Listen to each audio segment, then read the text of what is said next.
দর্শক আসসালামু আলাইকুম। কথা বলবো কাঁধের জয়েন্ট জমে যাওয়া কিংবা ফ্রোজেন শোল্ডার নিয়ে।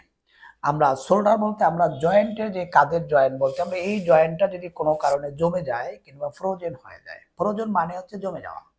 অর্থাৎ আমরা ফ্রিজে কোনো কিছু রাখলে যেমন জমে যায় বা এডিশন হয়ে যায়, ঠিক তদ্রূপভাবে আমাদের জয়েন্টটাও জমে যেতে পারে।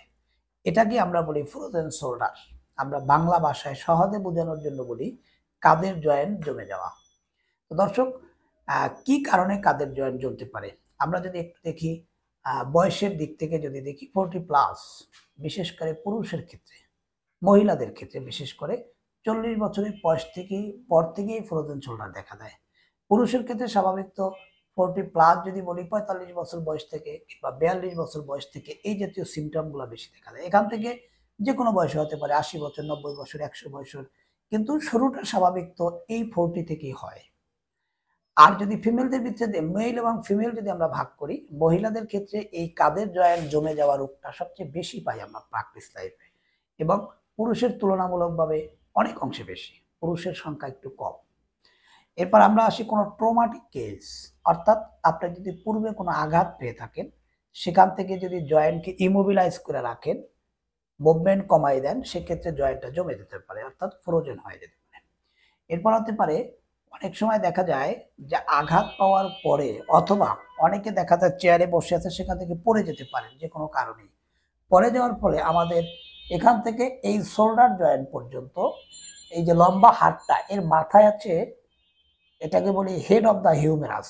এখানে একটা হাড় আছে যেটা আমরা বলি নেক অফ দ্য ফিমার। যদি কোনো কারণে এই জয়েন্টটার এখানটা ফেটে যায় এবং দীর্ঘদিন যদি আপনি প্লাস্টার করে বা ব্যান্ডেজ করে রাখেন, সেখান থেকে জয়েন্ট জমে যেতে পারে।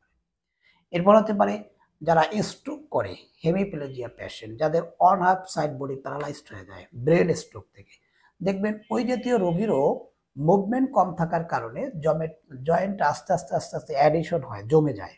সেখান থেকে হাত উপরে উঠানো যায় না, পিছনের দিকে নেওয়া যায় না, অর্থাৎ জয়েন্টটা জমে যেতে পারে।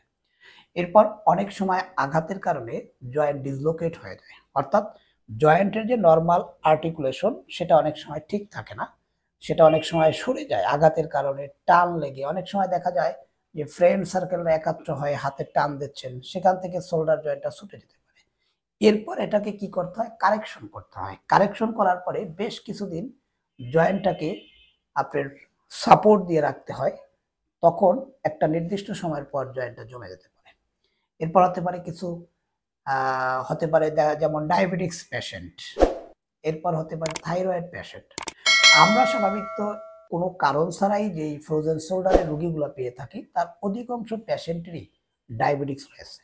অর্থাৎ আমরা ধরে নিলাম যাদের অনিয়মতান্ত্রিক ডায়াবেটিকস, যাদের ডায়াবেটিকস নিয়ন্ত্রণে নাই কিংবা ডায়াবেটিকস পজিটিভ আছে, তাদের ক্ষেত্রে এই ফ্রোজেন শোল্ডারের সমস্যা সবচেয়ে বেশি আমরা পেয়ে থাকি।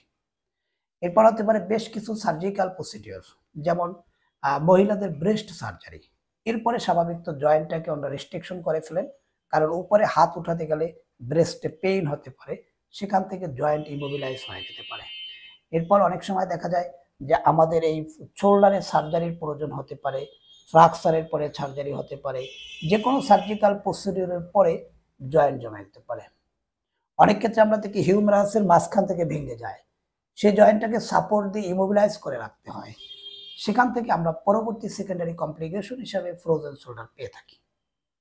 আরেকটা কমন হচ্ছে যাদের নেক পেইন, অর্থাৎ ঘাড়ে ব্যথা থেকে যাদের রেডিয়েটিং পেইন হয়, হাতের দিকে ঝিমঝিম করে, শিনশিন করে, এই জাতীয় রোগীরা স্বাভাবিক তো হাত উপরে উঠাতে গেলে পেইন হতে পারে, নাড়াচাড়া করলে ঘাড়ে পেইন হতে পারে, সেখান থেকে তারা মুভমেন্ট রেস্ট্রিকশন করে ফেলে, অর্থাৎ মুভমেন্ট কমাই দেয়।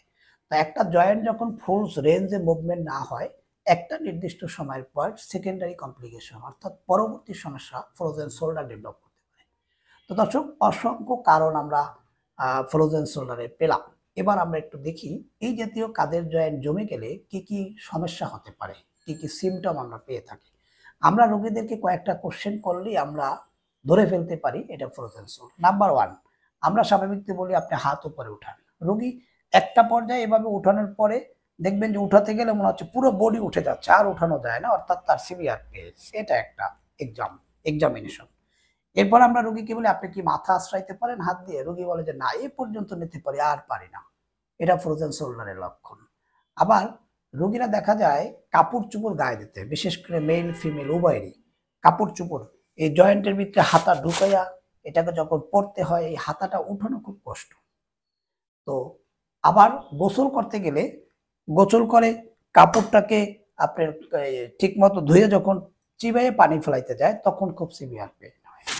আর একটা মোস্ট সিমটম হচ্ছে ঘুমাতে গেলে ভয়ঙ্কর কষ্ট, অর্থাৎ যেই সাইডের শোল্ডার জয়েন্টের ব্যথা ওই সাইডে কাত হয়ে যখন ঘুমাতে যায় মনে হচ্ছে পুরো হাড়টা ফেটে যাচ্ছে। কিছুক্ষণ থাকার পরই তাকে আবার পজিশন চেঞ্জ করতে হয়। এগুলোই মূলত হচ্ছে এই ফ্রোজেন শোল্ডারের প্রধান লক্ষণ।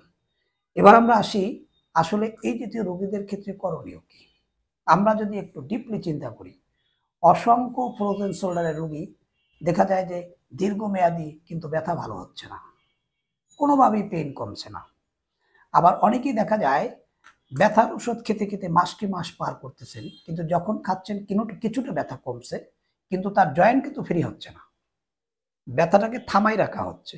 যখনই আবার ব্যথার ওষুধ বাদ দিচ্ছেন আবার পুনরায় ব্যথা ব্যাক করতেছে।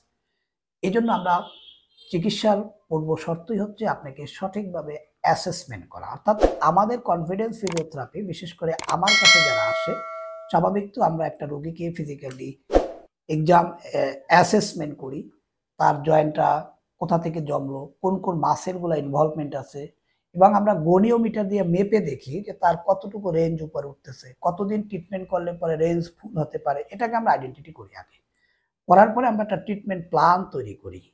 এর ভিতরে বেশ কিছু ফিজিক্যাল এক্সারসাইজ, থেরাপিউটিক পারপাস যে ব্যায়ামগুলো হয়, মাসেলগুলোকে স্ট্রং করার ব্যায়াম, যে জয়েন্টটা জমে গেছে সেটাকে ফ্রি করার জন্য স্পেসিফিক কিছু ব্যায়াম যেটা করলে পরে জয়েন্টটা ফুললি রেঞ্জ অফ মোশন চলে আসে। এগুলাকে আমরা একটা প্ল্যান ওয়াইজ সাজাই। এর সাথে সাথে কিছু হট কম্প্রেশন, কারো কারো ক্ষেত্রে কোল্ড কম্প্রেশন, কিছু সাউন্ড ওয়েভ ভাইব্রেশন ইত্যাদি আমরা ইউজ করে থাকি।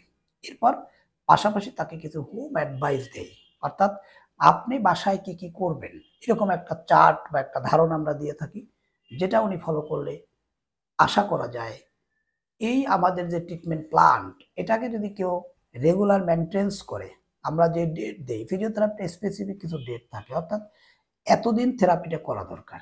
আপনি 2 দিন বা 5 দিন করার পরেই ডিমোটিভেশন হওয়া যাবে না যে আমি আর মনে হয় ভালো হচ্ছি না।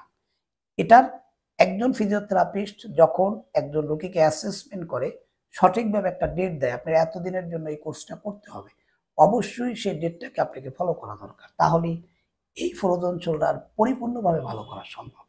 তো দর্শক, যারাই ব্যথা নিরাময় আমাদের এই জাতীয় প্রোগ্রামগুলো নিয়মিত দেখে থাকেন অবশ্যই আমাদের চ্যানেল সাবস্ক্রাইব করবেন, লাইক কমেন্টস এবং শেয়ার করবেন। কোনো কিছু জানার থাকলে ইনবক্সে লিখবেন, আমরা উত্তর দেওয়ার চেষ্টা করব।